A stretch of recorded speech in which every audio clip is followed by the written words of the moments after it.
आज हम बात करने वाले हैं ट्रेडिंग बिजनेस की एक बहुत ही बुनियादी लेकिन सबसे बड़ी चुनौती के बारे में, और वो है कॉम्प्लेक्सिटी को मैनेज करना।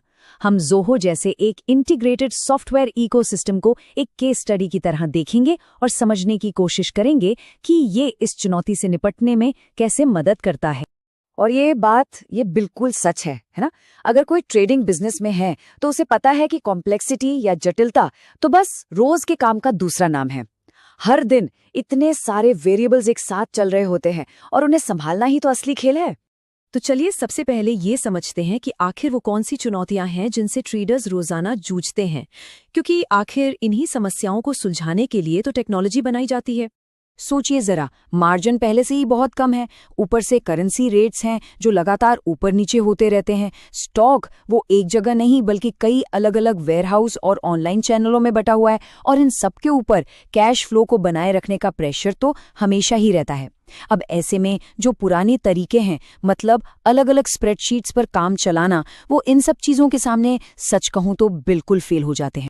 ये लाइन बहुत गहरी है कि अलग अलग सिस्टम्स आपके जहाज में एक छेद की तरह हैं। मतलब जब बिजनेस के अलग अलग डिपार्टमेंट्स जैसे सेल्स, इन्वेंट्री और अकाउंटिंग आपस में बात नहीं करते तो जानकारी लीक होने लगती है, और इसका नतीजा सिर्फ गलतियां ही नहीं होती बल्कि ये धीरे धीरे आपके प्रॉफिट को भी खा जाता है। तो इस बिखरी हुई व्यवस्था का हल क्या है? हल है एक मजबूत सेंट्रलाइज्ड फाउंडेशन बनाना, एक ऐसा सिस्टम तैयार करना जो सभी फाइनेंशियल लेन देन के लिए सिंगल सोर्स ऑफ ट्रूथ का काम करे। मतलब एक ऐसी जगह जहां सारी जानकारी सही और अपडेटेड हो। और ज़ोहो बुक्स जैसे प्लेटफॉर्म्स को इसी सोच के साथ बनाया गया है। इसे सिर्फ एक अकाउंटिंग सॉफ्टवेयर की तरह मत देखिए, ये दरअसल आपके पूरे फाइनेंस का एक ऑपरेटिंग सिस्टम है। इसका काम ही है सारे फाइनेंशियल डेटा को एक जगह पर लाना। अच्छा, तो अब सवाल ये है कि ये सिस्टम उन समस्याओं को हल कैसे करता है जिनके बारे में हमने अभी बात की।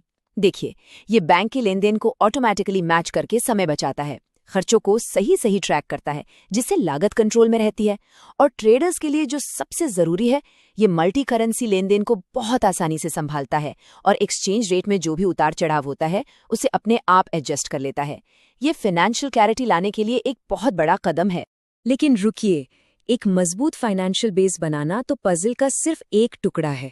बिजनेस की असली ताकत तो तब दिखती है जब ये फाइनेंस वाला हिस्सा बिजनेस के बाकी हिस्सों से, मतलब ऑपरेशन से जुड़ता है। और ये बात एकदम सही है, अकाउंटिंग तो लड़ाई का सिर्फ आधा हिस्सा है। ट्रेडिंग का मतलब सिर्फ पैसों का हिसाब किताब रखना नहीं होता। इसमें आपको सामान मैनेज करना है, कस्टमर्स के साथ रिश्ते बनाने हैं और डेटा को एनालाइज भी करना है। तो एक पूरी तरह से इंटीग्रेटेड मॉडल कैसा दिखता है? वो अक्सर इन 3 पिलर्स पर खड़ा होता है। सबसे पहले ज़ोहो बुक्स, जो आपका फाइनेंशियल बेस है। फिर ज़ोहो इन्वेंट्री, जो स्टॉक और सप्लाई चेन को देखता है। तीसरा ज़ोहो CRM, जो कस्टमर रिलेशनशिप्स को मैनेज करता है। और इन सब के ऊपर है ज़ोहो एनालिटिक्स, जो इन सभी जगहों से डेटा लेकर आपको काम की इनसाइट्स देता है। ये एक क्लासिक प्रॉब्लम है जो लगभग हर कंपनी में होती है। सेल्स और फाइनेंस, क्या ये दोनों टीमें अलग अलग भाषाएं बोलती हैं? सेल्स टीम का पूरा ध्यान होता है डील क्लोज करने पर, वहीं फाइनेंस टीम पेमेंट और कैश फ्लो को लेकर परेशान रहती है।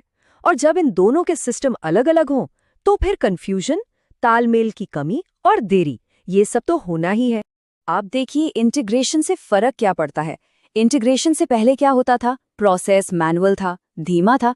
सेल्स टीम को इनवॉइस के लिए फाइनेंस टीम से रिक्वेस्ट करनी पड़ती थी। लेकिन जब CRM और अकाउंटिंग सिस्टम जुड़ जाते हैं तो पूरा खेल ही बदल जाता है। सेल्स टीम डील क्लोज करते ही खुद इनवॉइस बना सकती है, उन्हें कस्टमर की पेमेंट हिस्ट्री भी रियल टाइम में दिख जाती है। मतलब कम्युनिकेशन गैप खत्म और काम तेजी से होता है। ये एक सवाल है जो हर बिजनेस ओनर को खुद से पूछना चाहिए। हमारा पैसा आखिर फंसा कहाँ है? क्या वो ऐसे स्टॉक में लगा है जो बिक ही नहीं रहा, या फिर उन कस्टमर्स के पास अटका है जिन्होंने अभी तक पेमेंट नहीं किया? इन सवालों का जवाब देना बहुत मुश्किल हो जाता है जब आपका डेटा अलग अलग फाइलों और सिस्टम्स में बिखरा पड़ा हो। और यहीं पर ज़ोहो एनालिटिक्स जैसा टूल एक तरह से जादू का काम करता है। ये बिजनेस के अलग अलग हिस्सों से सारा डेटा खींचता है और उसे ऐसे विजुअल्स में बदल देता है जिन्हें समझना आसान हो। जैसे ये चार्ट, ये 1 सेकंड में बता सकता है कि कौन से प्रोडक्ट्स आपको सबसे ज्यादा प्रॉफिट दे रहे हैं, और जब ऐसी जानकारी हाथ में होती है तो बेहतर फैसले लेना, जैसे कि किस प्रोडक्ट पर ज्यादा ध्यान देना है, कितना आसान हो जाता है।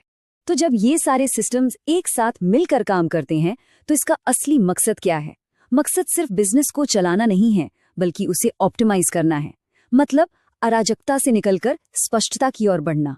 ये जो बदलाव है, ये सोच का बदलाव है। देखिए, पहले आप सिर्फ समस्याओं पर रिएक्ट कर रहे थे, अब आप प्रोएक्टिव होकर प्लानिंग कर सकते हैं। जहां पहले मैनुअल काम होते थे, अब ऑटोमेटेड वर्कफ्लोज हैं। बिखरा हुआ डेटा अब एक जगह पर यूनिफाइड इनसाइट्स दे रहा है। तो अब बात सिर्फ बिजनेस में टिके रहने की नहीं है, बल्कि फलने फूलने की है, आगे बढ़ने की है। तो आखिर में बात यह है कि ये सिर्फ एक सॉफ्टवेयर नहीं है, ये एक कॉम्पिटिटिव एडवांटेज है, ये एक रणनीतिक बढ़त है। क्योंकि जब आपके पास सही जानकारी, सही समय पर और साफ तरीके से होती है, तो आप मार्केट में दूसरों से बेहतर और तेज फैसले ले सकते हैं। तो आज की हमारी ये पूरी चर्चा हमें एक बहुत ही जरूरी सवाल पर लाकर खड़ा करती है। हर बिजनेस की नींव उसके प्रोसेस पर टिकी होती है। तो सवाल यह है कि आपका बिजनेस किस पर बना है, अराजकता पर या स्पष्टता पर? क्या आपके प्रोसेस बिखरे हुए हैं या एक साफ और जुड़े हुए सिस्टम से व्यवस्थित हैं?